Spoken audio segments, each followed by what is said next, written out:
Mimi is 12 years older than her brother Maki. 4 years from now, Maki will be 2/3 as old as Mimi will be 4 years from now. How old are they now? Okay, so meron tayong age problems. So to solve age problems, pwede tayong gumawa ng table of the ages ng mga involved persons. So let's start with the involved persons. We have Mimi, and then yung brother niya raw na si Maki. And then maglalagay tayo ng column for their present age. And then ang involved kasi dito is yung edad nila 4 years from now. So future. So create din tayo ng column for their future age, particularly 4 years from now. Okay? Ngayon, i-represent muna natin yung present age nila in terms of variables. So, Mimi is 12 years older than her brother Maki. So, kung ilalet natin na x si Maki, right, magiging edad ni Mimi is, dahil 12 years older si Mimi than Maki, ang edad niya will be x plus 12. Okay? Ngayon, kapag sinabing future age nila in 4 years, aadan natin ng 4 yung mga edad nila for the present, right? So therefore, magiging edad ni Mimi 4 years from now will be yung present age na x plus 12, adan natin ng 4. So magiging x plus 12 plus 4, that's x plus 16. Tapos si Maki naman, magiging x plus 4. Yan yung edad niya in 4 years.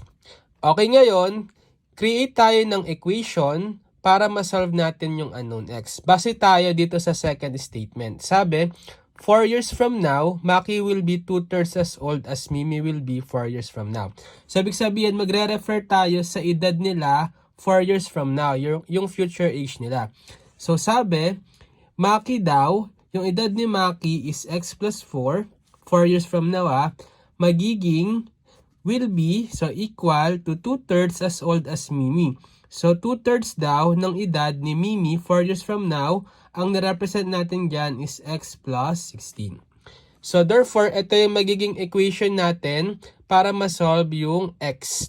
So solve lang natin to, linear equation. So pwede kong unang gawin is eliminate natin yung denominator na 3.